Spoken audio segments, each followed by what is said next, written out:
Good afternoon, evening, or morning, everybody. Whenever you're listening to this podcast, this is the Long Take. I am one of your hosts, Kenneth Guidry. To the East Coast side of me is Justyn Moore from somewhere in New Jersey. He refuses to tell us where he's from, but Justyn Moore, why don't you say hello to everybody? Hello to everybody. How's it going? Ken, how are you doing? That was quite an introduction. I was thoroughly impressed. I like how you threw the long in front of long take. And I think every time you introduce the show, the long gets a little bit longer. Well, that's because our last episode was really a long The longer take. the show gets, the longer the intro gets. Mm-hmm. I mean, if this one is short, then I'll say long take. Something like that. Yeah. But okay, I got to make sure I don't say too much. I hope I'm not too self-conscious as I talk. I edit this show, so I hear myself too much, which is a problem in itself. But the last two episodes, or the last episode, I turned into episodes 5 and 6. I said, more often than I thought I ever did before. I really noticed it this time. Maybe I've always said it, but I really noticed it this time, so I'm going to try not to say it. If I say you know what I mean... Were you listening to the show, waiting for yourself to say it again? It's just I started hearing it. Once I started hearing it, I couldn't stop hearing it.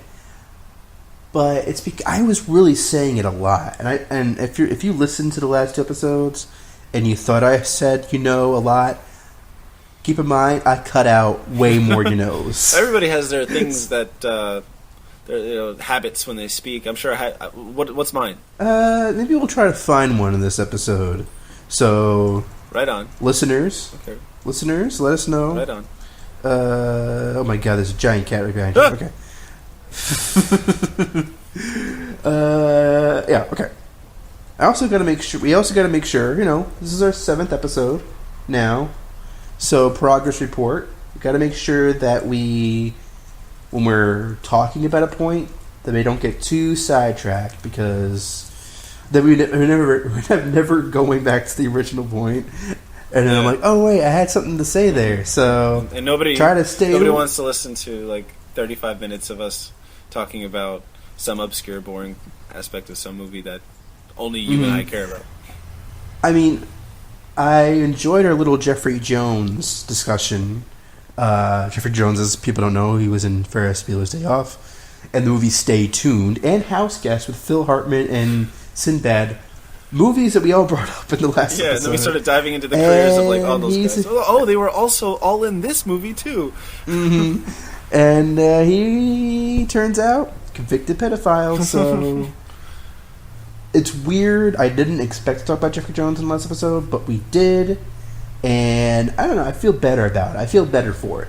So I want those types of revelations, but not at the expense of what could have been a good conversation. I don't know. Maybe we shouldn't be too critical on ourselves, or me on myself. But I said damn it. Okay, shut up, Ken. So, okay. What are we here to talk about today? Last night we had the Golden Globe Awards. Do they do the thing? Oh yeah, the 72nd Golden Globe Awards, and we're gonna talk about it for a little bit. We're also gonna review 2 movies, right? Gone Girl and... No. Gone Girl, Jesus. We already talked about that movie. Have you seen it again? Ooh, you know what? Birdman. Gone Girl, by the way, not to go off on a tangent, everybody, but Gone Girl's coming out on Blu-ray soon, nice. I think. I'm going to get that. I'm buying the shit.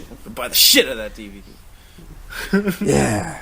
Buy the shit. I'll buy it and I'll squeeze it and shit will come out. Mm-hmm. And then I hope it has... I hope that has good behind-the-scenes stuff, because David Fincher's behind-the-scenes, watching David Fincher go to work is just, it's fantastic. There's just something so pointed and direct about him that I love watching. Yeah, He's Yeah, something he else. does the best commentary. Well, he does the best commentary. I have. I'm excited. I got a bunch of Blu-rays that came in just the other day. I wasn't home. Did you get them? What? Did you actually get them? They're here. In the mail? They're on my DVD shelf. But one of them's The Social Network. I'm excited to dive into that extra bonus goodies, and also I have the Fight Club. I have Fight Club up there too. Drop the. It's much cleaner. Just Fight Club. But yeah, I don't know what's been holding me back from putting that in the old Blu-ray player. And if you really want to watch the movie first, fine. Yeah. But you have to watch the behind the scenes of Social Network. It's not like I've never seen the behind the scenes for Social Network. Anything.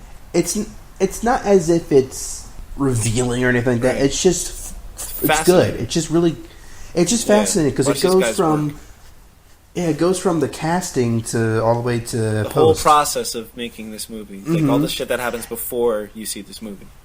And you see David Fincher and Aaron Sorkin in a conference room, and Fincher being like, "Why does it say this?" and Sorkin having to defend himself. And that's pretty cool.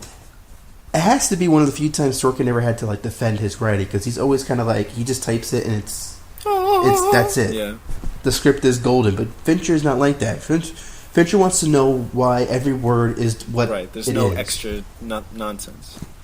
So yeah, he sees it as nonsense. There's no improvising or anything like that in a David Fincher movie, right? It's all clean and his words, or you know what I mean. There's no improvising of dialogue, but like because he does so many takes, there will naturally be variations of what they're doing. Yeah. So it's a very interesting process what he does, and I don't know if I'd ever want to sit through it personally because it sounds laborious and really long. It sounds like a really long process.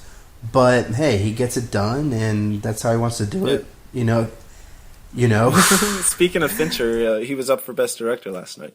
He was nominated along with Iñárritu for Birdman, Ava DuVernay for Selma, Wes Anderson for The Grand Budapest Hotel, and Richard Linklater, who took the award home for Boyhood. All right, so yeah, let's talk about that because first of all, it's weird. David Fincher is a pretty notable director, but I think I saw him in the background once. You would think you would see a little bit. They didn't show him. I watched it. I don't even remember seeing him. Yeah, I think he's in the background of one of one of the shots because you saw Iñárritu a couple times. You saw no one knows who Iñárritu is. Well, you saw him when he went up on stage to accept an award. You saw his table. You saw the Birdman table. Yeah, right. I mean the Gone Girl table had Ben Affleck, big star. Rosamund Pike, a pretty girl. Tyler Perry was probably there too, right? Probably. And then you've got David Fincher, pretty reputable guy in my opinion. He has a reputation. I don't.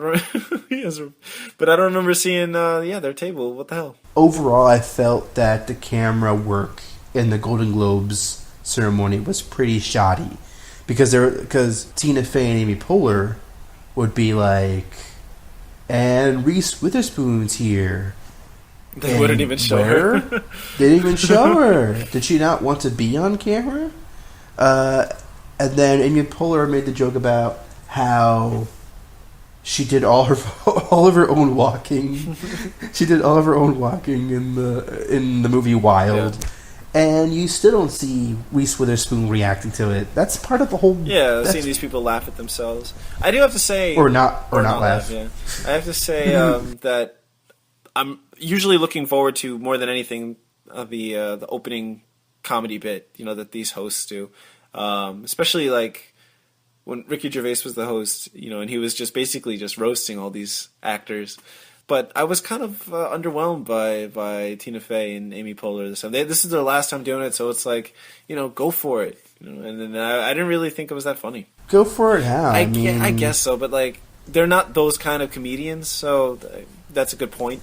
They had some pretty good jokes. I mean, the George Clooney joke is like an all timer. Where they're talking about his wife's Amal, all of her achievements. That was probably that joke, and then what was the Bill Cosby stuff fell flat. Nobody was really reacting to that stuff. It was a little awkward. Are we supposed to laugh? But I watched the monologue again, and it was pretty funny. I thought it was pretty funny. And I was also like kind of in the kitchen, but I turned it up really, really loud so I can hear all the jokes and stuff. So yeah, I didn't realize that they weren't cutting to Reese Witherspoon and stuff when they're talking about Wild or whatever. I did like the joke about Joaquin Phoenix because he's known for like hating interviews and hating award shows and thinking that they are bullshit. And then they cut to him and he's just waving like, "Hey, no, I'm here. I'm having a good time." That was pretty good. Yeah, I thought they were fine. I'm gonna miss them. I thought they have a good energy to them, even if their jokes don't always land. They have such a good like energy to them. So I like them. I like them a lot. I wish they would host the Oscars, but the Oscars are different. People want them to host the Oscars, but the Oscars have a different air to them. They're much classier, and I think while I think they could pull it off, it's hard. It really is hard to get through to everybody at the Oscars. For some reason, maybe it's the drinks and the food at the Golden Globes. It's a different atmosphere. It's more laid back. Yeah. That's why I think Ricky Gervais was a fun host for me for the Globes because you never knew what the hell he was going to say. And he was just like, he just had that air like, I don't give a shit. Like, I'm just doing this. I've got the microphone. I'm doing my jokes. And I've got this drink in my hand. And I'm going to say whatever I want about whoever I want. I think he played it on a little too thick like the last time he did it. Yeah. And then the subsequent times that he's like come like on this show to do his little bit, it felt like last night it was just like it felt weird just for him kind of like going into detail about how awful everybody is because he does it all the time. So let's get to Best Director though. All right. You said it was pretty interesting. First of all, if that is the Best Director field for the Oscars, I would be pretty happy. I mean, you have Linklater.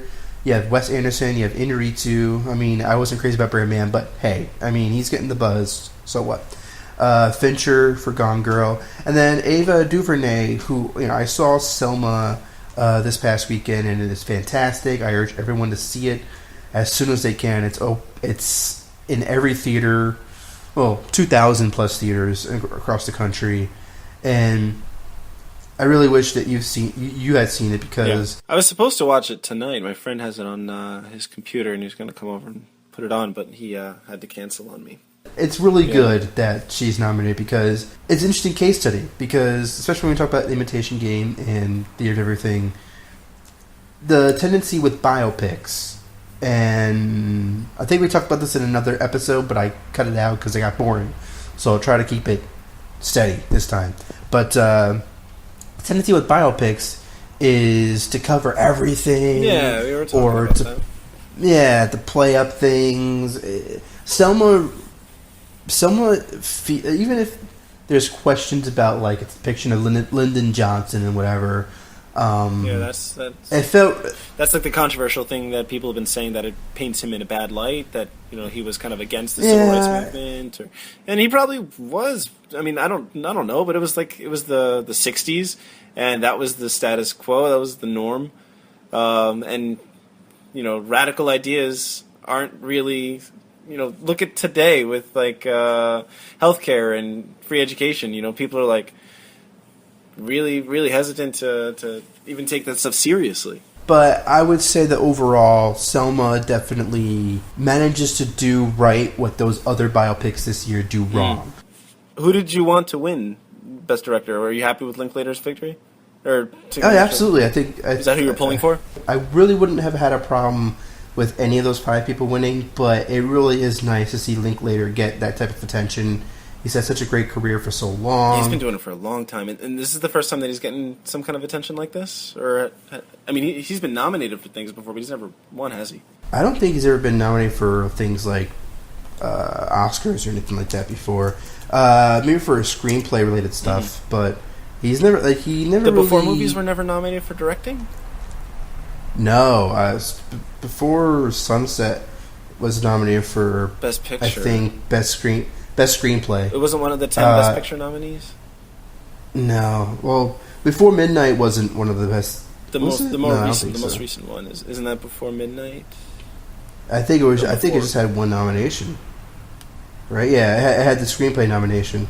So yes, Linklater hasn't really had that kind of attention before, and this year it seems like it seems like his year, and we'll see. And it's interesting because Boyhood could not be further from an Oscar movie. It was a wild experiment, and it's getting all this attention, and that's what's great about this is that Linklater's film is not your Oscar type movie, but it is this large, ambitious project, and so he's getting deserved awards for it. And comeuppance, if you will. Yeah, I definitely think it's great that he won. You got to consider Wes Anderson's nomination a victory in itself. Yeah, all these nominations are victories, and I think what's his name? Clooney's speech was saying something about that. How being nominated, it's silly that we're comparing art anyway, because it's like, how do you decide what movie's better than another? But yeah, to be nominated in and of itself is the real victory, I think. That was kind of weird because it was like they really need to pat themselves on the back for being in that room. I guess they're all kind of wrapped up in the whole ceremony of it all, that they want to win or whatever. People really want to win Golden Globes that much. There's the Emmys, there's the Oscars. If you win a Globe, it's kind of cool, but you know what I mean? It's just kind of, the Golden Globes aren't that serious. Come on, guys.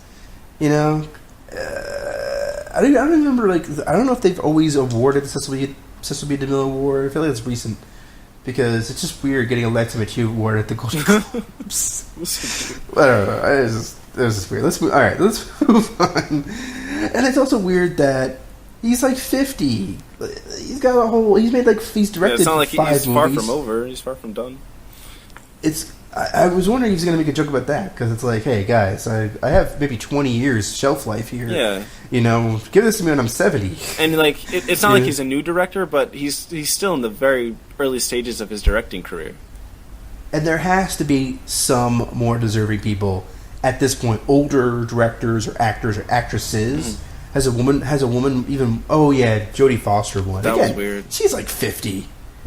She's 50. You know what I mean? It's just weird. It's like we're casting these people off at such an early age, because usually those types of Lifetime Achievement Awards are for people who are lifetime. It's your whole lifetime, not half your lifetime.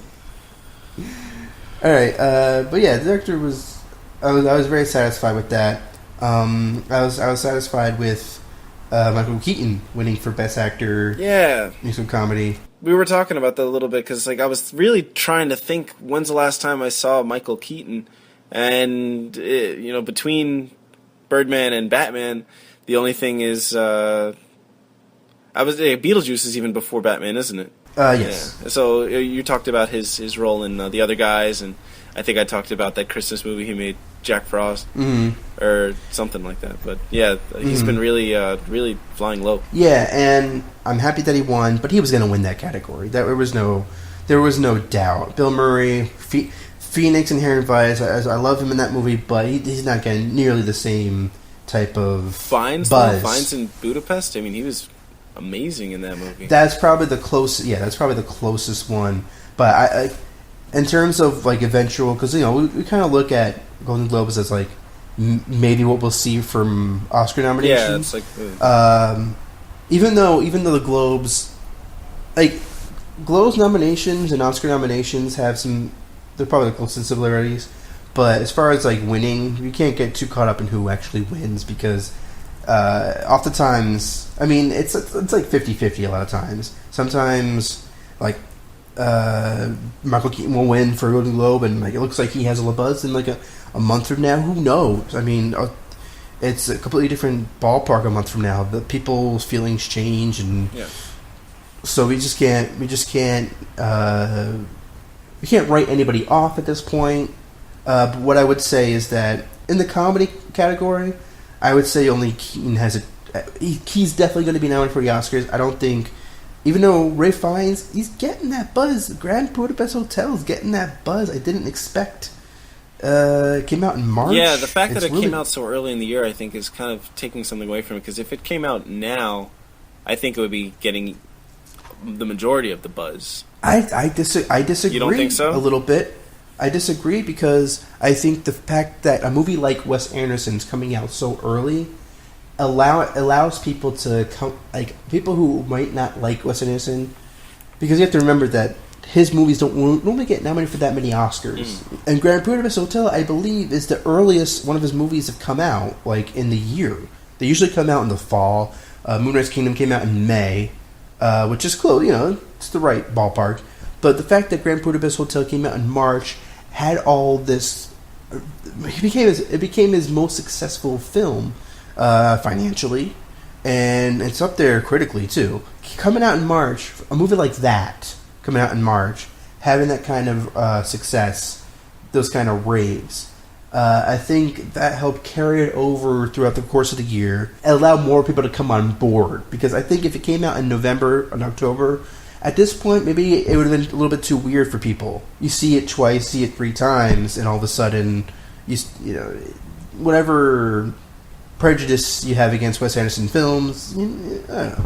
And I honestly wonder if the same thing would have happened to Inherent Vice if it was released early in the year instead of late in the year.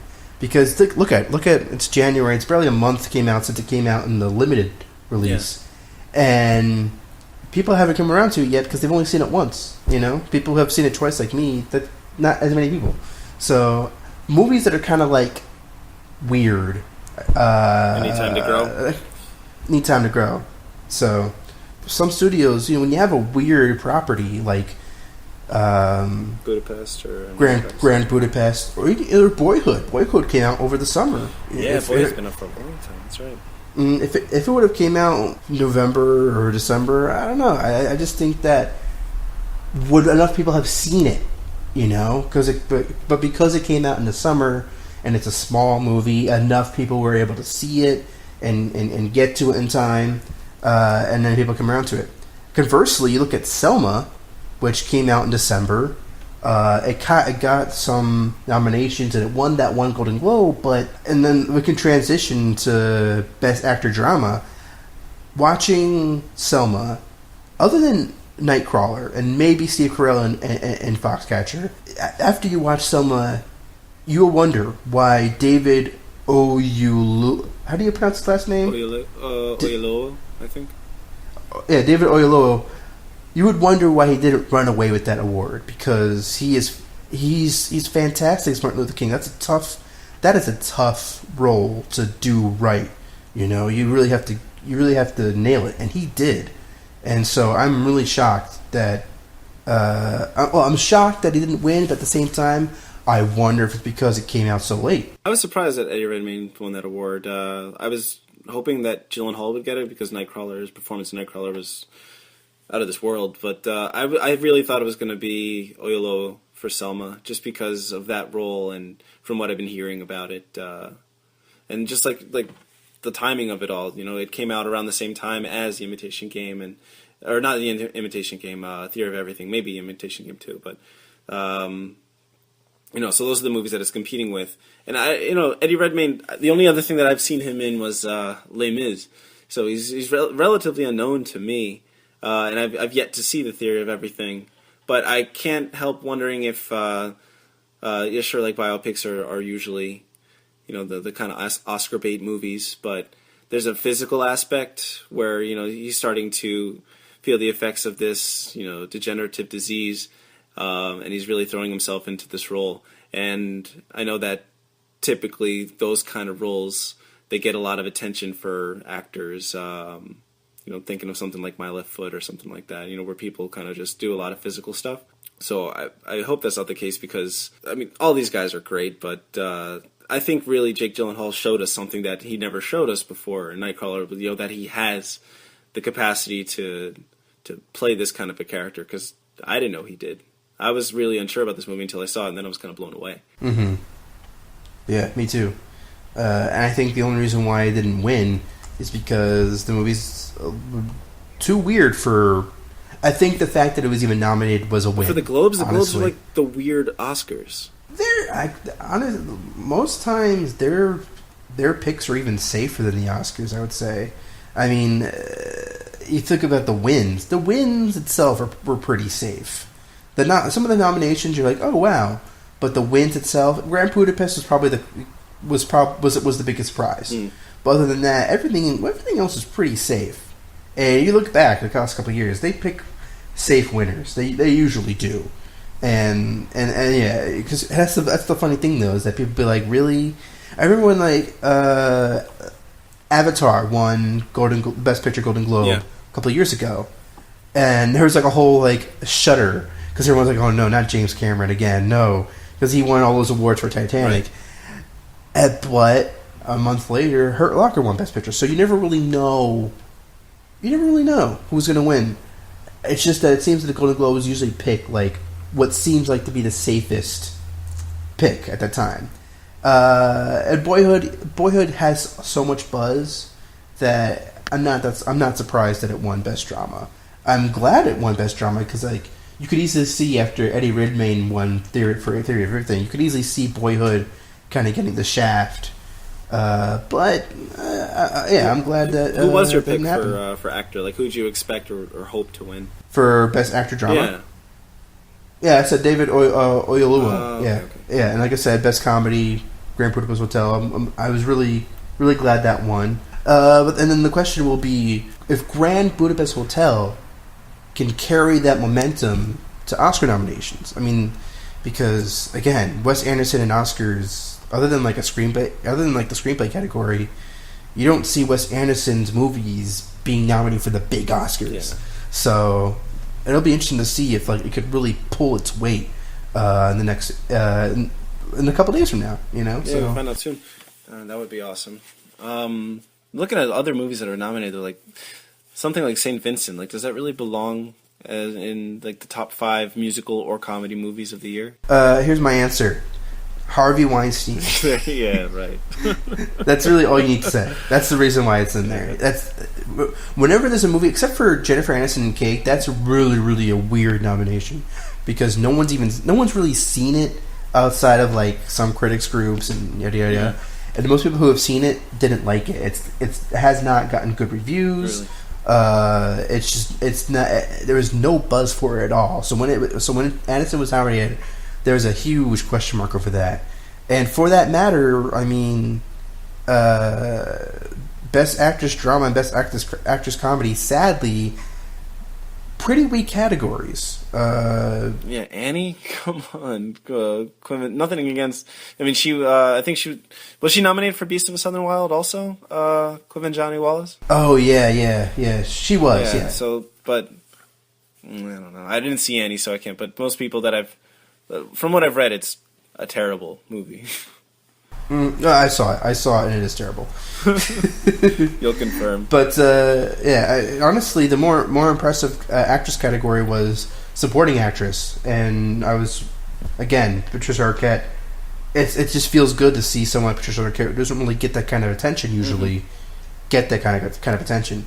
And yeah, she had a much that's a much better class right there. Chastain, Knightley, Stone, and Streep. Oh, for sure. But what about supporting actor? Best supporting actor. Oh, well, yeah, we're going to be seeing that all year. JK Simmons, Whiplash. That's one of those things, like that type of thing where it's like it's a freight train. Yeah. You know, no one's going to. People like to throw that word around. Yeah, kind of like McConaughey last year. Obviously, he had more buzz. Yeah. Mm-hmm. But it's like one of those performances where, like, yeah, you watch 5 minutes of J.K. Simmons and Whiplash, and you're like, yeah, okay, let's move on to the next category. You know what I mean? You're like, okay, we don't have to even worry about that one because there's no question as to who deserves to win. You know, because Norton in Birdman, he was good. Ethan Hawke, Boyhood, Duvall, but none of them have like the. If you're looking at this list, I think Norton's definitely next on the list, but he's pretty far down. Like Simmons is like somewhere between a supporting actor and the star of the show as far as Whiplash goes. Like Miles Teller does a good job in Whiplash, but you're just waiting for J.K. Simmons to get back on the screen so that he can do his thing, where that character that he plays. And you know what? It's the perfect combination of things for J.K. Simmons. Character actor's been doing it for a long time. has the tour de force performance at the right time. Yeah.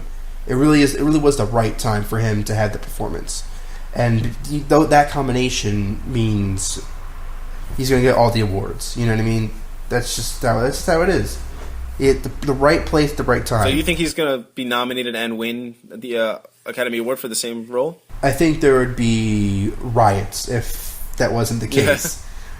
Yeah. Internet riots. I don't know, nothing too serious, but yeah. I mean that's an easy one. Yeah. What'll be interesting? Did we already talk about screenplay? No, yeah, screenplay. Yeah, screenplay. It'll be interesting to see if Birdman. I don't know. I don't think Birdman.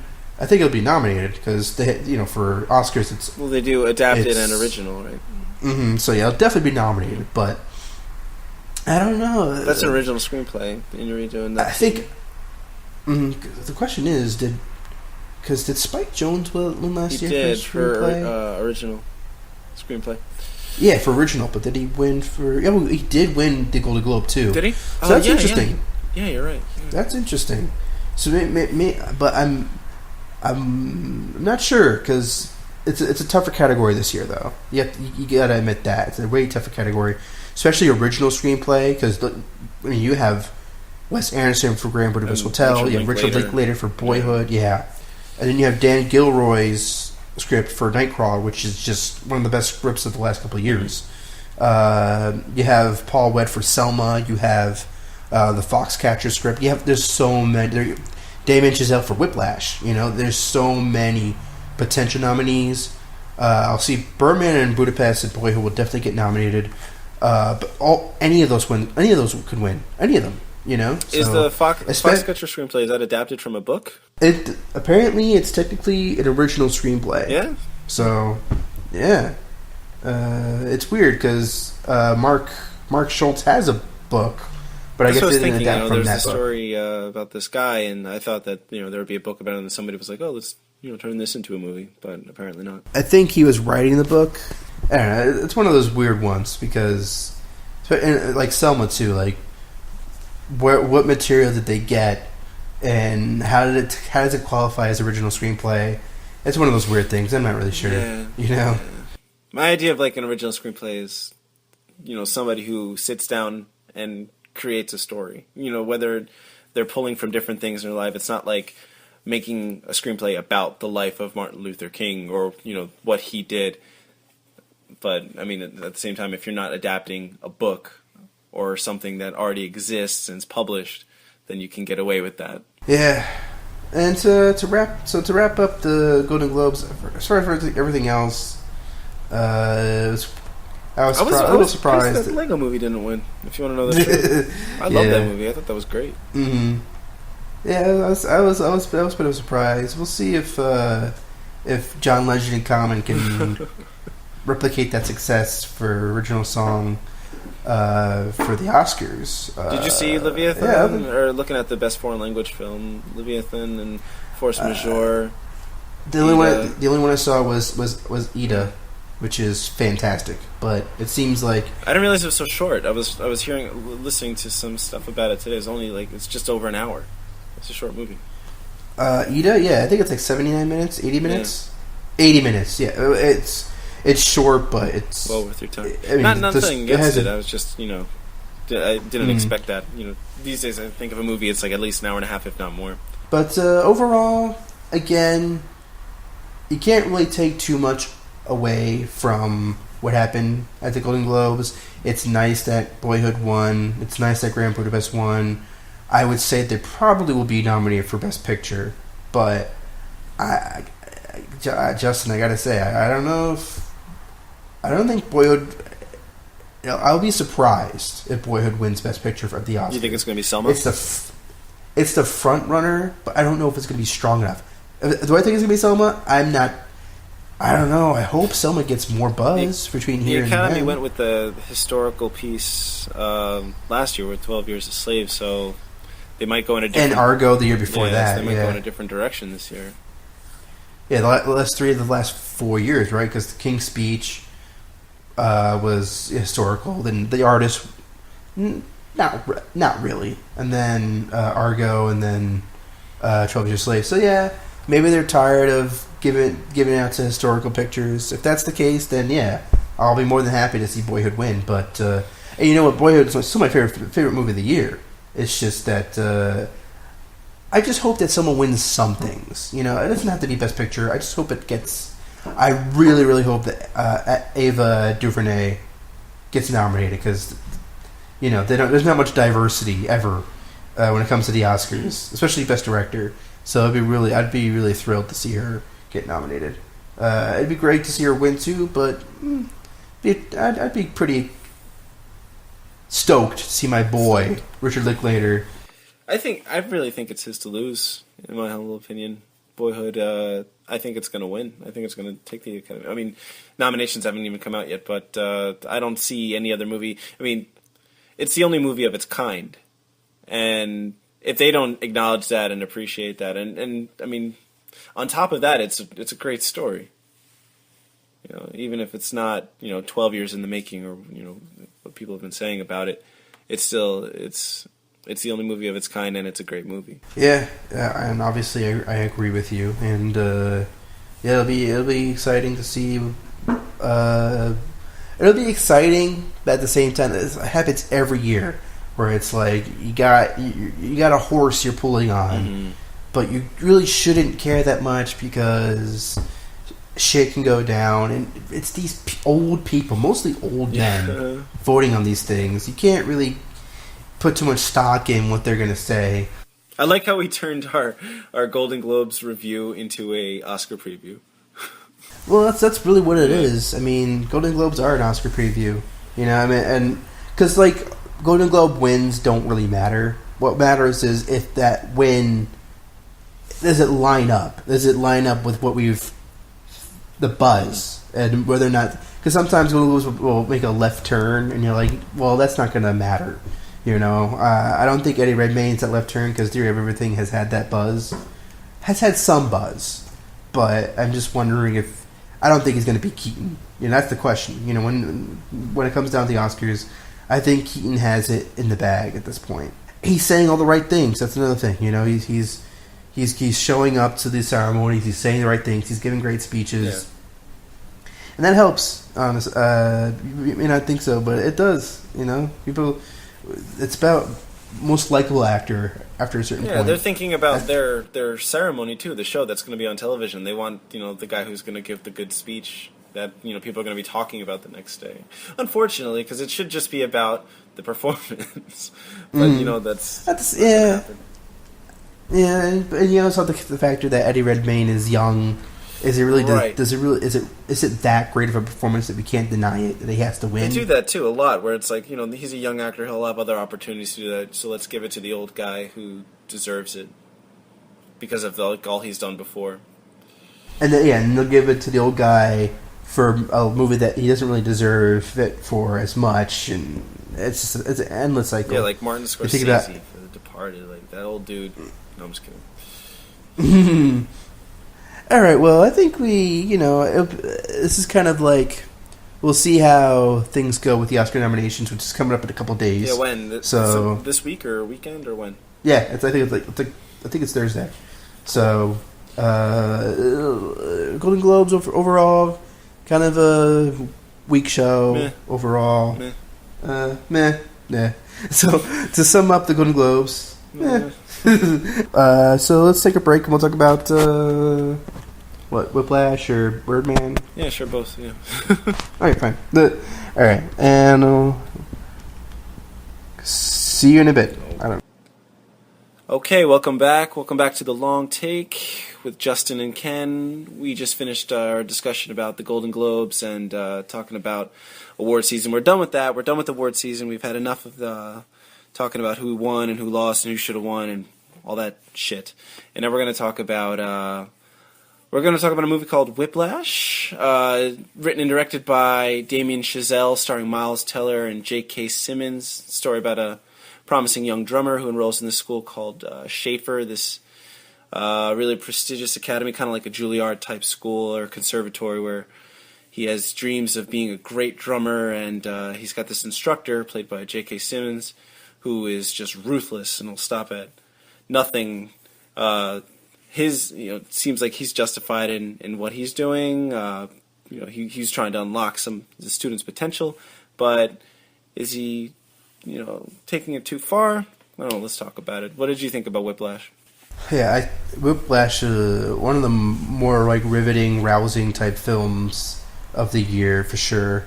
And JK Simmons, his performance, like we've touched upon in the previous segment, his performance is like a firecracker. Can't look away. You can't deny it. Mm-hmm. He's just so on. And it's so particular of a performance. He has these mannerisms. From that opening shot when he's walking, you're introduced to the two players in this movie right away, and you see the dynamic right from the start. And he steals every scene that he's in, right from the get go. It's the role you've been waiting for J.K. Simmons to play. It's the role you were like, if J.K. Simmons could play somebody, I hope it's this kind of guy, because he's going to nail it. J.K. Simmons could just play J. Jonah Jameson. on crack. That's this movie. And he's just so... Here's the thing, okay? Mm. It's a performance that could have easily been overdone and overplayed, and it's not. It's so... He has a level-headedness to it, like it keeps it leveled and yet fiery. There's a fierceness to it, and yet there's a part of it that feels controlled. That he's in so much control of this performance. It feels so controlled and tight. He totally creeped me out because when he was cool in the movie, like there were a couple times when he was like right after I can't remember Miles' character's name, Andrew Neiman, when he sits in on the first class with Fletcher as the instructor, and he kicks that trombone player out for being out of tune, even though he wasn't really. And then they go to a break, and you think he's just like this asshole, this cruel, ruthless teacher, and then he just strolls up to him, and he's got this fucking grin on his face, and he's just like, you listen to the grades, just relax. You're here for a reason. And like as a viewer, you know that you're not supposed to trust that. You know it's going to backfire. But you look at Miles Teller, at Andrew, and it's like he's buying this right now. And it's like it's a trap. Don't fall for it. But yeah, so many parts of this movie. Like I caught myself like physically tensing up during the movie. I don't know if did that happen to you when you were watching like certain parts of the movie where like my body kind of like got tight just because the drumming was so intense or because the acting. Definitely, it was absolutely very effective. Yeah, performances. It's pretty much tense all the way through. I would say it's so tense between Simmons and Teller that the scenes where he's with his dad, Paul Reiser, which was interesting to see Paul Reiser in this movie, from Mad About You, or the scenes with his girlfriend. I mean, the two. it was worth. Yeah, it was worth it. I thought she was going to have a bigger part. Yeah, it was worth it in that you see her break it off with her, just a good character wise, but the dynamics between him and his father and him and his girlfriend.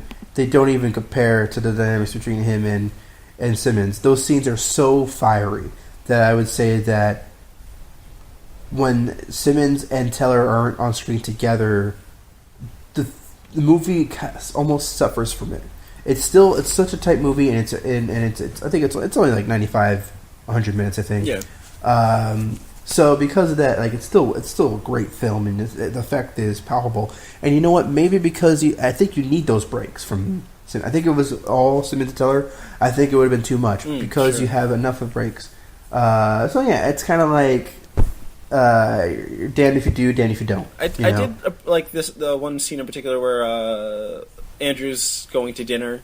And at first, like he's not getting the respect that he deserves because he's doing this incredible thing, and then he, instead of just taking it, he finally dishes it out and tells everybody how he really feels.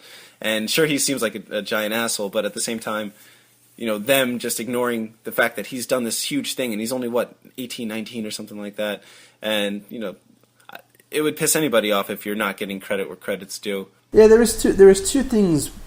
That scene, I like that scene. I mean, but I saw Whiplash a few months ago, so, and I've had a lot more time to think about it. Yeah. And thinking back on that scene, it was a little weird that they were so like blasé about him going to being the in one of the like, top. Mm-hmm. It's a pretty prestigious school. I mean, like imagine if you had somebody who's going to Juilliard, like people would be talking about that at dinner. How much of an asshole do you have to be? Like all those people. Yeah.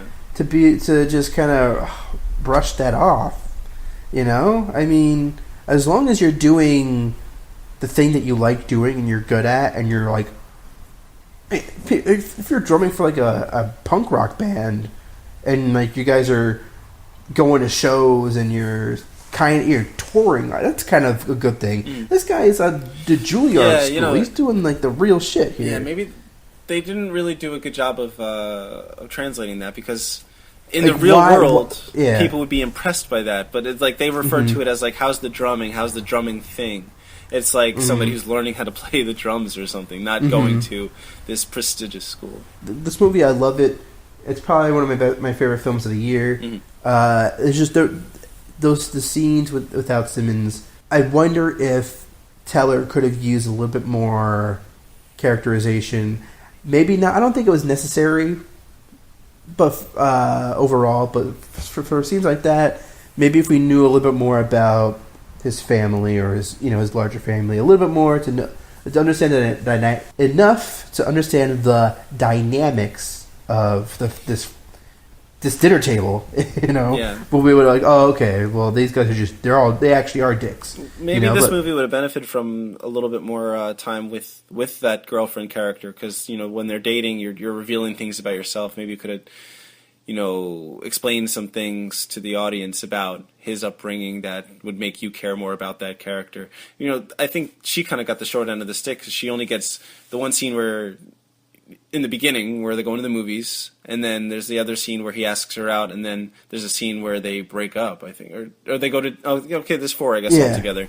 Their date, and then where they break up, and then I guess they only really needed enough of the outside scenes, outside him drumming, to just give you enough of his character to understand him. I think that's. Movie moves at a really brisk pace, Yeah. I don't think any of those scenes really bog down the movie, so you can't really get too critical about the movie in terms of the pacing, because I think the pacing is perfectly fine. I just think because those scenes are so tense, it's because they're so tense with Simmons and Teller. That's why those other scenes just don't have that same. They work as a counterbalance, but they don't really seem to have as much thought into them as the Simmons-Teller scenes. And, Giselle may get nominated for Best Screenplay, and, in a lot of ways it's deserved. But I just wonder if he could have tightened up, or just given us a real reason to be outside of the band room. Yeah. Obviously we need to be outside to get a breath of fresh air, because otherwise it would have been too intense, and we would have been able to smell the sweat after a certain point. But give us you need a reason why he's, at this dinner table, like a real reason, you know what I mean? Because it just felt too connected to the whole thing. The fact that they happen to be talking about his drumming, and then he's defensive about it, and all that stuff. Like almost every scene's about him being a drummer, Yeah. And it just feels like it's pretty narrow-minded, or not one note, but it's really about all one thing at the same. So it just feels like 18-year-old first-year college kid, like his life is about that one thing. So I get that. Absolutely, but I think that what happens is the characters who aren't Andrew, or was it Louis Fletcher? Something like that? I don't know his first name. Fletcher, yeah. Outside, I think they come at a disservice. That they are a disservice because of how narrow-minded this character is. So I don't know. I mean, again, I'm not knocking the movie really at all. I'm just saying that I wonder if those scenes could have been improved upon. Could they have maybe? And I also wonder if did the director know Simmons was really going to go that far. Mm-hmm. I mean, I don't know who knows how it was. I don't know how it was written, but because performers can alter the nature of the screenplay. Yeah. If he's that fiery, right. and some of those other scenes don't have the same oomph to it, that could affect the movie. And I think it did, but I don't think it was enough to lower the quality of it. I do want to briefly just talk about the ending a little bit because it kind of took me off guard, or I wasn't prepared for just them kind of acknowledging each other finally. And I think that's what they were trying to accomplish, but you look at it, it kind of like justifies all of his behavior, because all Andrew wants to do is he wants to be great. He wants to show Fletcher that he is as good or better than he thinks that he can be, and really he's just trying to get his approval. And in the end, they have each other's respect, but you're kind of justifying the shitty treatment that Fletcher's given all these kids. Like this one kid kills himself because Fletcher's such a terrible, just such an abusive person. Mm-hmm. Well, that's implied. I don't think they. No, when they do the interview with the girl from Magnolia, which was nice to see her again. Okay. She does explain that he hangs himself. Oh, right. Okay. Fletcher says it was a car accident. Mm-hmm. But yeah, I was just like I was wondering what could there be, something bigger, but really what is there, because he's not in the school anymore. He just kind of gets introduced or invited to do this show with Fletcher after they've or I don't want to spoil the movie, but at the very end, that's what we're doing, isn't it? So they get together, they meet up, and they talk, and then he invites him to do the show. And at the end, when they that shot where it's just like Teller's face and Simmons' face in a real close up, really quick, and it's just like you can tell that they're both happy. And it's like, really, that's it? I don't know. I guess I was kind of just a little disappointed in how it all got wrapped up. What do you mean that's it? Just like, okay, he respects you. That's all you wanted the whole time, because like it's not like you're going to get back in that school. You're not going to get your career going. In this. Well, Fletcher's character. If Fletcher has been fired anyway. Yeah, they're both out of the school. He's like, but I'm talking about Andrew Teller's character. Right. Mm-hmm. Yeah, I know. Okay. They're both. Andrew's not in the school anymore. Fletcher's not in the school anymore. So I mean, I think at that point, Andrew, like we've been talking about, the entire movie has been Andrew's narrow-mindedness in terms of his goals and how he, all he wants to be is to be a great drummer.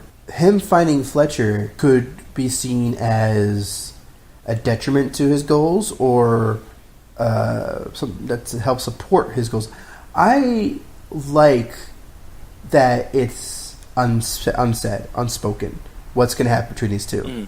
I first of all, I thought the final scene was fantastic. I thought it was so well done, well shot, well edited. It has it pounded. It just that drumming that I've never seen a drum solo filmed so right. It just you don't see drum solos on movies anyway. Because most actors can't play drums. Yeah, just the fact they were able to pull that off. I was so impressed with how that whole thing unfolded, and the fact that it ended that way. Even though you might have been like, "Oh, we want a little more," the fact that it just ends like with like the big boom, like they just movies don't really end that way anymore, So I appreciated the fact that it just it ended on like that big climax of the drum solo, and that was it. I was like, yeah, okay, you know what I mean? Because could we have more? But maybe. But I think that was the way to end it, because I don't think it's as clear cut as you think. I don't think this is them necessarily respecting each other. I don't think Fletcher has any respect for him. Are you kidding? At all. He fixes his drum for him. He's like when he's going off and he's witnessing that this kid is great, and like he goes up to him instead of like minutes ago he's saying, "Of course I knew it was you, you little shit. You know, I invited you here to embarrass you." And then he beats him. He walks off stage and then he says, "No, fuck that." He comes back and he just takes over the show. And he's like, "This is going to be not about you. This is about me now." And anybody would be pissed off by that and say, "No, stop the show, get this kid out of here." But he says, "All right, keep going." And he's like, he goes up to him, he's like, "What are you doing, man?" Like, because he won't stop. And then at that point, it becomes Andrew's show, not Fletcher's show. And Fletcher's okay with that, and he's along for the ride.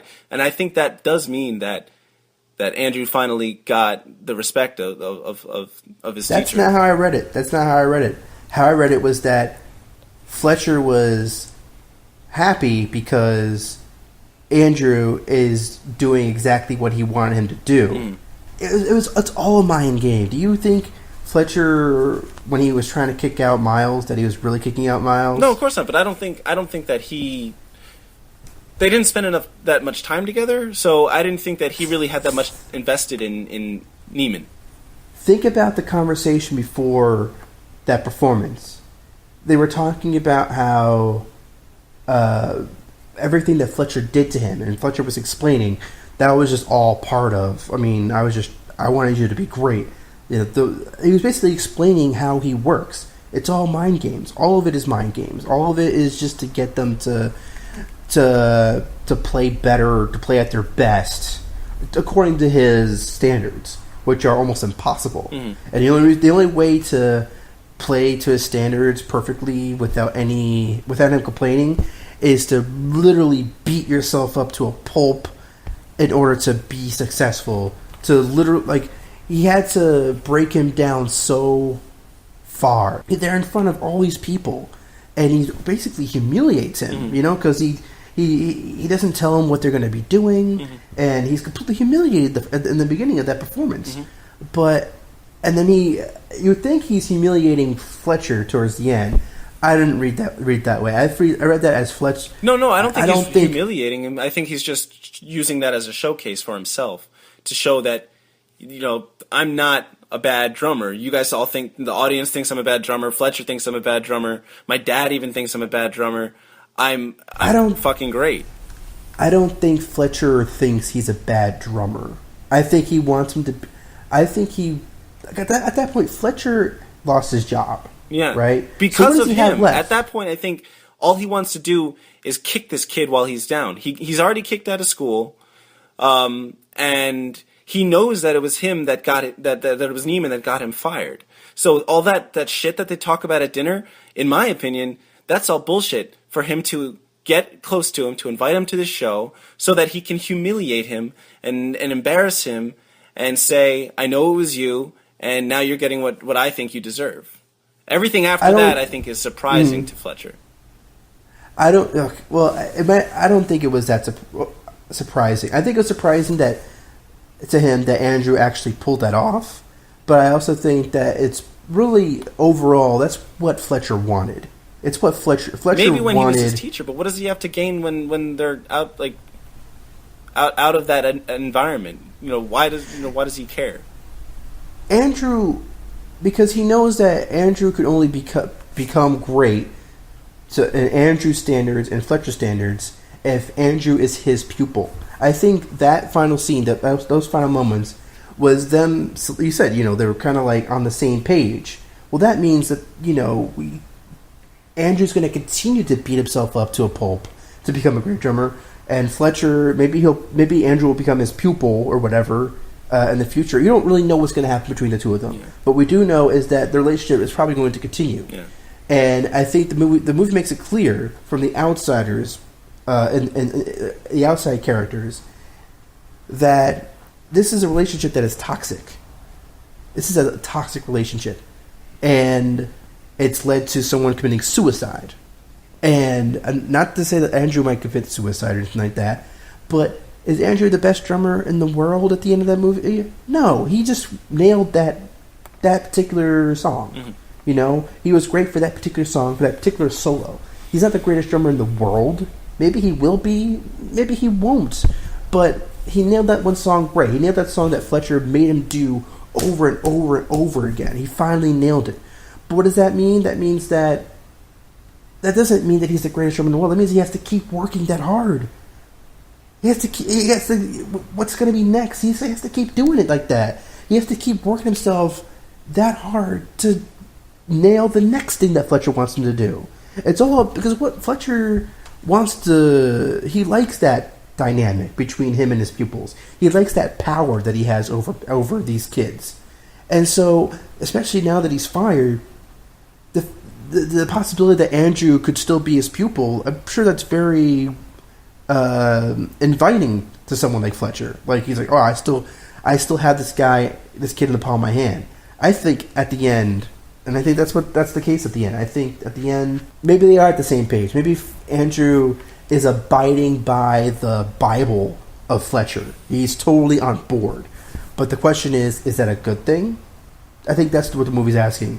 You know, when you see them on board and they're smiling, and you're like, yeah, I don't think it's advocating for this type of teaching methods. I think it's questioning, is this relationship good for them?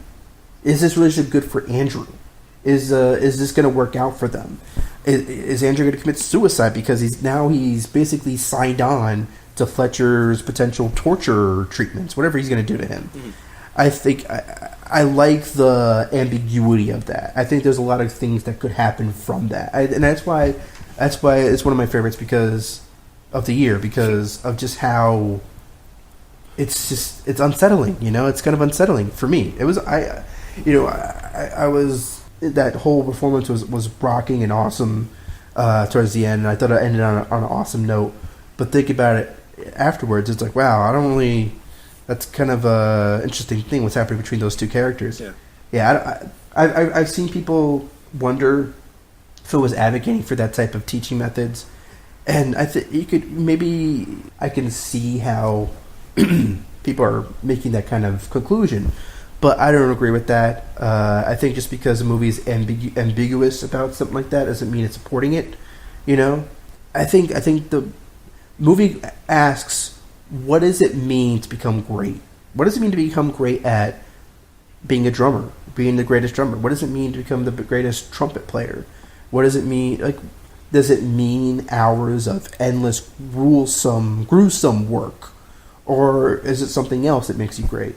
And I think the movie is questioning it. I don't think it's advocating anything. What do you think? I just heard about the advocating for bullying today, and I don't agree with that. But I did. Talking to you kind of cleared things up a little bit more about, you know, how it does end. Like, I wasn't really thinking about like the technical filmmaking aspects of how it ended. You know, on that just how the song ended with the movie, just like kind of focusing on the story of this kid who was, you know, on his way, first year in this amazing school, this big opportunity for him, and he gets pulled into the big boy band, and he takes it as serious. You know, he's obsessed by it. That part where he gets hit by a car, that threw me for a loop. Me too. That was Damien Chazelle's first film. Mm. That was probably the most first filmmaker-y shot, because that's just been done too many times, and it's shocking, but it's like it's a cheap shock. Yeah, but yeah, I don't know. Go on. Yeah, I didn't like that scene. I like the whole sequence because it was just insane. Like how and that kind of shows you the ruthlessness of like how badly he wants to become a great he's drummer. Obsessed. He's completely obsessed with being the drummer in this band, with being the best drummer that he can be, to the point where there are parts where he doesn't even show any respect for the instructor, where he's like, you know, cursing at him, saying that his opinion is wrong and that he's right and that he's great, just because he's the only one who knows how hard he's worked. So you're seeing all this. And then he ruins it by getting, I don't want to say ruins it, you know, because he's still young, but he gets kicked out of school by this guy because he, you know, screws up this show. And then it's like, where does the story go from there? He meets up with the teacher again after the teacher gets kicked out. And then they have this moment on stage. He finally sees Neiman, and I don't know, Neiman gets to show him just how good he is. But you're saying that you think that he knew that all along, and he was just trying to untap that or make it accessible to Neiman, inspire him? I think that he wanted Andrew to be on the same page with him. Mm-hmm. He wanted him to understand why he does what he does, and he tells him that. I mean, some of that was BS, but I think that explaining his methods, I think that was him being honest. Because I mean, that's really what he does. I mean, there is a power trip element to how he instructs kids, but I think there's a part of him that he wants them to be great, but he wants them to be great because he made them great. It's very egomaniacal with Fletcher, and with how it ends. Yes, they're on the same page, and Andrew probably wants, maybe they'll work together again. Maybe they'll keep working together. Who knows? But what it shows Fletcher is that, wow, I can humiliate the shit out of this kid in front of everybody. Yeah. And he'll come back and do this. I can keep doing this to him. Like, I just feel like, I don't think Fletcher's learned anything. I don't think he's like, it's not a moment where it's like, I've learned the error of my ways. No, I he's going to keep being the same. Exactly, that's what I mean, though. That's what I mean. Like, Fletcher's like, my methods work, and Andrew's like, his methods work. Look at me, Mm-hmm. And so for us, it's like, wait a minute, hold up a second. And I think your reaction is a good one, and I think we all have that reaction. Like, wait a minute, is this what they're going to be like? Is this the movie suggested that this relationship's going to keep going to last? It's almost like the opposite of The Master. We always have to talk about that movie, but it's like the opposite of The Master, because they realize their relationship can't work out because it's toxic. Yeah. But for Whiplash, it's like they don't realize it won't work out, even though it's going to be toxic. They don't. I mean, not for Fletcher. It's not going to be toxic for him, because it's a master pupil type relationship. So for Fletcher, he's going to get his socks off, until Miles either kills himself or who knows. But for Andrew, he so wants to be great. Like it's just so, he's so single-minded in his ambitions, and he probably honestly believes that Fletcher will make him great, so that he's going to go off and do his methods. Maybe. And, yeah. The way it starts, though, when he just takes over that show, it's like very obvious that he's just doing it to stick it to Fletcher. Like at one point, he even says "fuck you," like while he's playing the drums. He's like, I'm gonna show you. I'm this is me taking over. You don't matter anymore. I'm. Just. But that nod, right? I mean, they kind of give each other a nod there. Mm-hmm. This is working. Like, because Fletcher lets him do it. Fletcher lets him play it out. Yeah. And he's still conducting him towards the end there. So yeah, it was a fuck you to him, but I don't think that's how it started. Exactly. It turned into something else. Exactly, and I think the thing is that Andrew, unfortunately, is just too young to realize that. Like, maybe if he was a couple of years older, he would be like "fuck you," and that would be it. Mm. If he was a couple of years older, maybe he would just he doesn't. I don't need him. But there's a part of him. He's still a young kid who wants. Fletcher's a father figure to him, and he's trying to make him proud or get his approval. Like, he's saying "fuck you," but is he really? Yeah. Is he really saying "fuck you"? You know what I mean? Because if he really was saying "fuck you," he'd just leave. Yeah. But he can't let him win. Right. And that's the thing, is that as long as he can't let him win, Fletcher will always be there. You know what I mean? Yeah, in some form. Mm-hmm. You think about Sopranos, Tony Soprano and his mother. It's like he can never really be rid of his mother. Mm-hmm. Even when she's dead, it's still in his it's in his mind forever. And for Andrew and for Fletcher, that's that dynamic.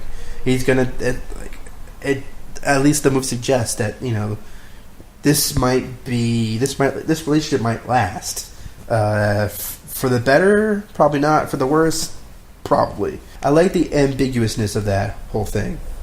And as far as endings are concerned, especially for an indie drama like that, that's probably the highest note, the best note you can go out on. Because a lot of like indie type films kind of end on a whimper or a question mark, whatever. Yeah. This one was like an exclamation point. You know, so yeah, I liked it. But overall, what were your overall feelings on it? I liked it. Yeah. Overall, I liked it.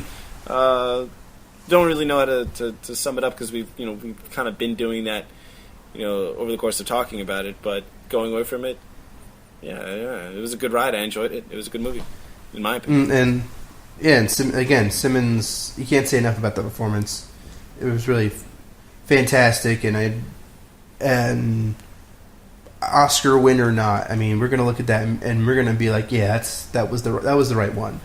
He's gonna win, and I'm happy for him. I really am. I can't say that enough. I mean, think about it. Him from Oz and all that. It's just great to see him finally get the recognition that he deserves. So, yeah. I think Justyn, you and I both salute JK Simmons in his quest for Oscar glory, and I really hope that he gets it. And I hope he get. Not that we don't need more performances like that, but I hope he's like approaching 60. I don't think he's that old yet. I hope he gets not more roles like that. You don't want to like overdo it, but I hope that this allows J.K. Simmons to, continue to be a great actor. Maybe not. He probably would never lead a movie, but be like the number 2 or number 3 of a movie. Yeah, I think this is the closest he'll get to leading a movie. Mm-hmm. Yeah. All right. Did you want to talk about Birdman, or do you want to do it at another show, or do you want to do it right now? It's up to you. I mean, it's 12:30 here, but I mean, I don't know. It's 3:30. Yeah. Let's hold off on Birdman discussion for the time being. Maybe even tomorrow or the day after, or something like that. Although, do want to talk about Inherent Vice next time we get together. I want to really dive into Inherent Vice. Yeah, we still got to dive into Inherent Vice for sure. But yeah, we got the. It's very a lot of events are happening.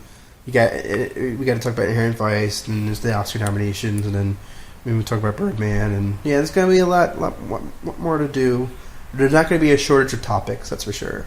All right, well, yeah, I think we pretty much covered it with regards to Whiplash and the Golden Globes. I mean, the Globes. There was that era of seriousness to it because of the horrible events that happened in France, and I think that anybody who likes satire or comedy or anyone who works in the artistic field, I mean, I just think it's important to acknowledge the fact that what happened was terrible, and that's a weird again. No, but we didn't talk about that though. This horrible, violent act only made those people who do those things. If they could get knocked further down, they did it. They succeeded because it only brought good people together, and united them in saying what they're doing isn't right, and they're not going to keep us down. I mean, I think Charlie Hebdo published a picture today. The surviving members of that staff, and they're still making pictures of Muhammad, even though Muslims don't like it, and they're not going to stop. So yeah, fuck you to terrorism. Fuck you to anybody who thinks that you can use violence to stop things that you don't like just because you don't like them and you don't agree with them. Get over yourself, and I'm glad that there was that solidarity there. You saw the pins and the pencils and the pens and stuff, and uniting. Je suis Charlie. Je suis Charlie. I am Charlie, right? Yeah. So it could be. You could look at that as ending the show on a bad note or a somber note or a sad note or whatever. But it is sad. But I think it's also inspiring. How looking at the pictures of all the people that gathered in Paris recently. for 12 people. 12 people that you wouldn't think that. It's not like they were 12 politicians or 12 even like celebrities. They were just working on this staff, doing something, and I think more people even know about them now because they died or because of that. Than I mean, definitely. But the point is, you're talking about freedom of speech and the ability to ridicule things or say what you mean and not have any consequences. And that's the society that we want to live in, and we have to continue to fight for that and not be intimidated by people that want to throw their weight around and fucking shoot up a bunch of innocent people who are just trying to work. It's just fuck off. Yeah, I think that's the summer part for me is just the fact that something like that, there's just seeing something like that happen. Just people who make cartoons, controversial or not, it's crazy to me to see something like that. It's one of those things you fear would happen. After all the type of things, the car bombings and all that stuff that happen in this world every couple of days, still to see a satirist cartoon magazine, something like this happening to that, it shocks you. In a world where nothing's shocking anymore, that shocked me. Because it happens in France, it feels far away. But and that whole thing that went down, the hostages they took in the like a local grocery store. I mean, that it was really some tense stuff. And I'm glad that they they were able to find those guys and all that stuff. It's really, like you said, it's very inspiring to see the reaction that's come about because of it. It's just, I hope that we don't need to have too much more inspiring things happen because of horrific events. Well, there's always going to be crazy people. There's always going to be people that have no other choice but to use violence to get their point across. And as long as we keep reacting in that way, or in this way that we've seen, not we, like we're not there, but to see people that are faced with this terror and this hardship, and to not be swayed and to keep going, and that's the inspiring thing. It's not like, hopefully we don't need more of these acts, because unfortunately that's just human nature. People are going to do shitty things to other people, but we can't be bogged down on that. We can't be crushed by that. We have to continue to keep trying to aspire for a higher level. So, I don't know, but no, I don't know how to end it now, because now I'm sad.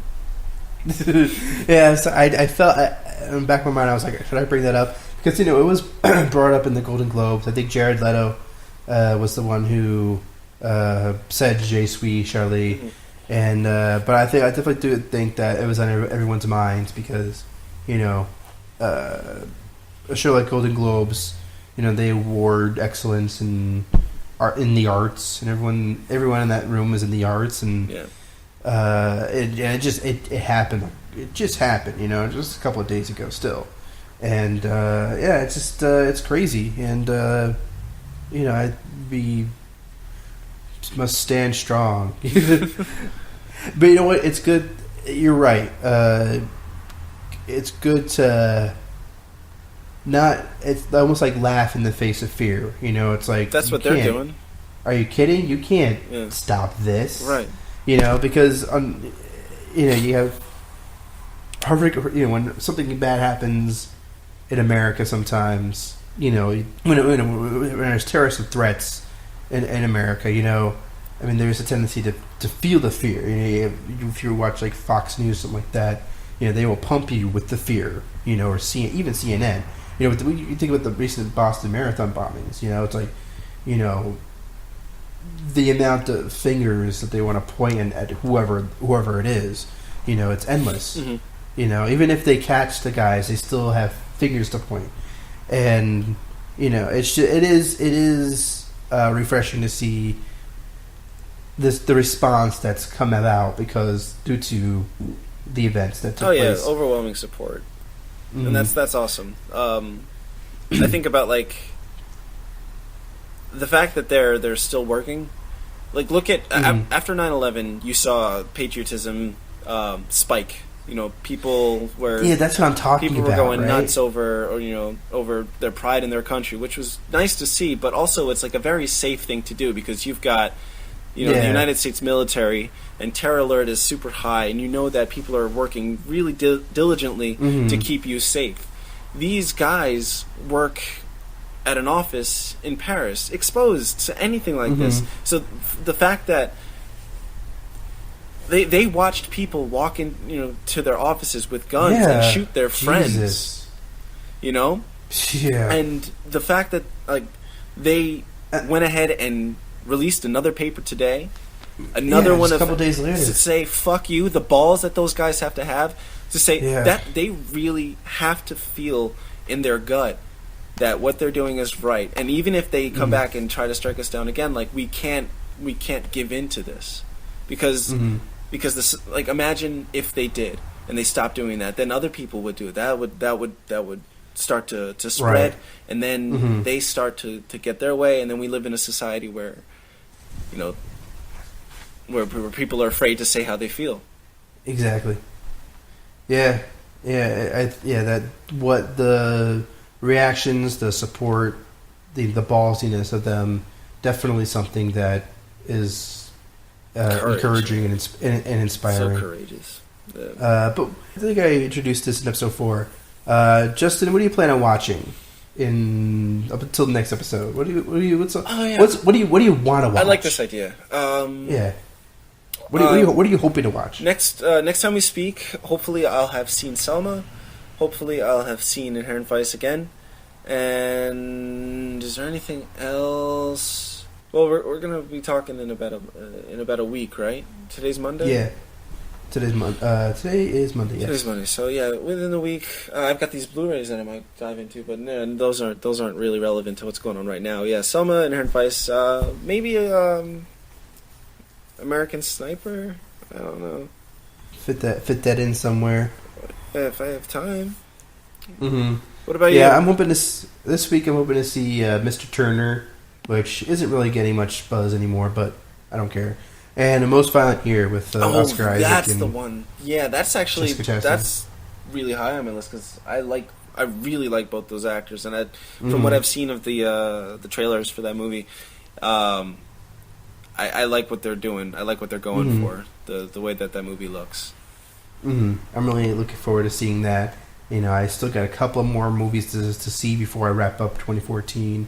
Getting there. I think we're both getting there. I mean, and seeing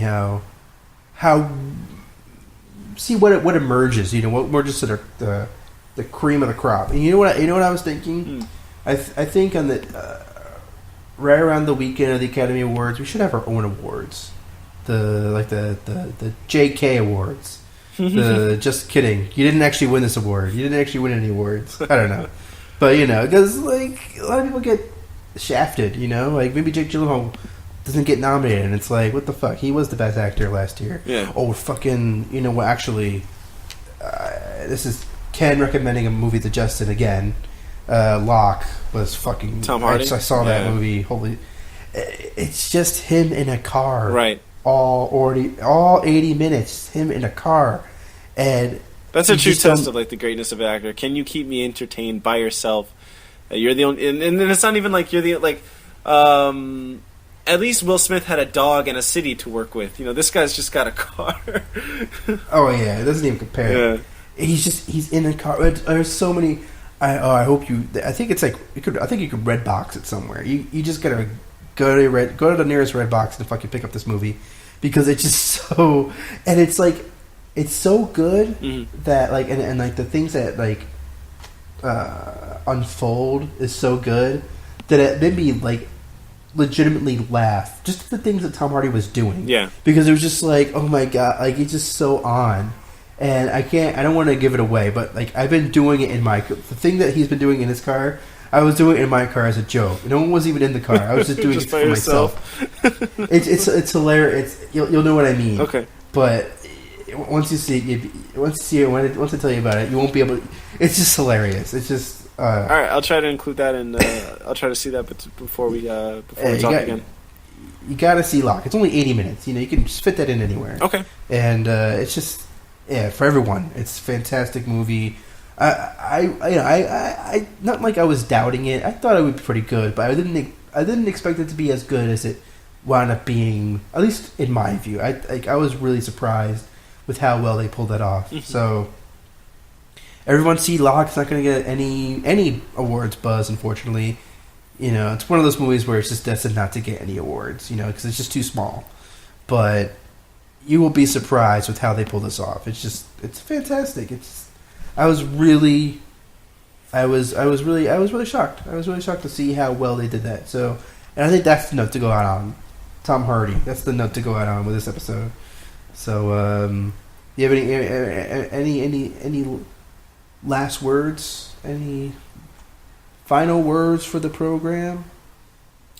Just thinking about Tom Hardy and how he's an actor that I've only recently, over the past couple of years, I guess 2 or 3 years since he's kind of come on the scene. I don't know. I think we did the end of the year show, where we counted down our top 10. Maybe in the future we'll do something where we're looking at actors, not just filmmakers, but also the players in these movies. Favorite actors that you discovered this year, actresses that you discovered this year, first time directors, things like that. Stuff, maybe we just gotta do it. We should once we see all the 2014 movies that we need to see. Yeah. We should just end 2014 with a bang. We'll do our list. We'll rattle off our lists faster this time than last time. But we'll do lists. We'll do our end of 2014 in March or something. We'll give that awards. Yeah. Fake awards. JK awards. I like that. JK awards. We have a podcast, so yeah, we can do whatever we want. All right, Justin. Well. I think we made a lot of progress this week.